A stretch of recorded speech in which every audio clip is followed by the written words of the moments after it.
vetted. And then after the vetting, then they'll have access to all these votes. Yes. And then once they leave, they can come and give assurance to the House. We have looked at the figures and we are convinced. So that can also be done for Auditor General's officers. Yes. They could vet a number of officers from the Auditor Generals who can then keep, because the whole issue is to keep the secrets, so that you don't expose your secrets in terms of matters of security. So that these officers can go into the books, look at the books, and give just a general statement that we have looked at the books and we are convinced that this vote called confidential vote has been used as expected, as per law. If you do that, then you start getting, it's an accountability framework which also incorporates the security courts issues. That's what we are not doing as a country. So we have abuses NIS. You see, money is being pumped to NIS. Nobody knows what the money does. Money is being pumped to police operations and the security votes.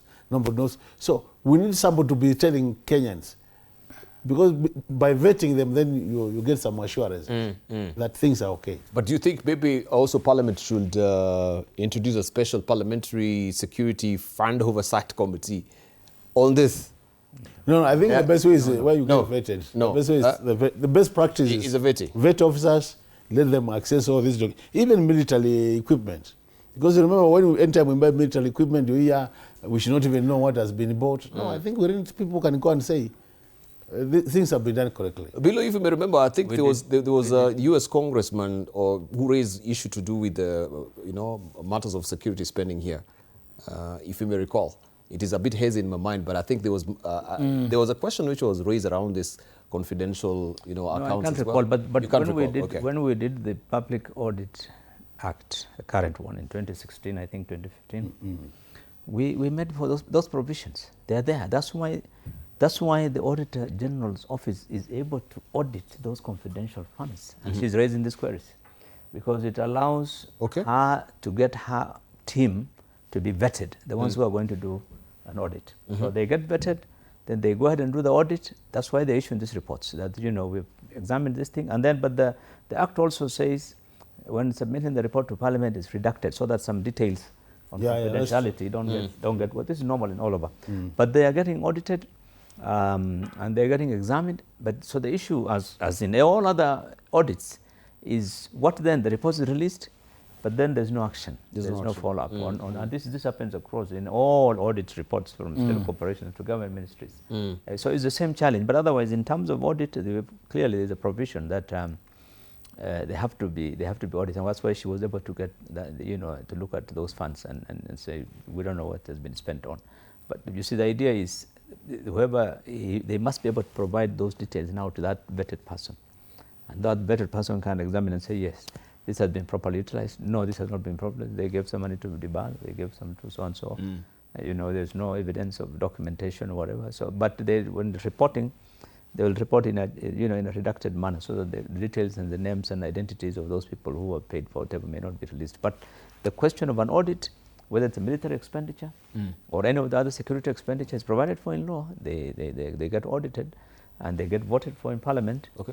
But action on what action actually gets taken is where the challenge is, as you should.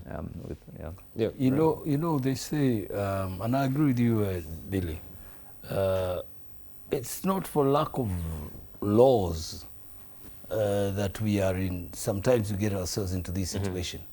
It's just the application of the law as it should be. Now, there's been a clamor about Kenya becoming a Singapore.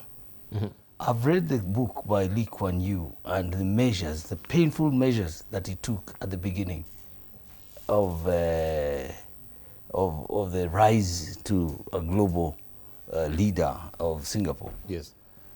Those painful measures must be taken, and it is only a responsible government that can do that, and I urge our government to actually look at that. We're talking about taking people to Singapore. If you look at, and I've seen one of the biggest bedeviling issue is corruption. Yes. And sometimes we run away and hide our heads, bury it in the sand, but corruption really is the biggest cancer. And when the Auditor General tells you again, you have this disease and you don't treat it, you know the repercussions. If you look at the government's priority, are we looking at manufacturing or are we just consuming? Because again, no country has developed without developing its manufacturing sector, right?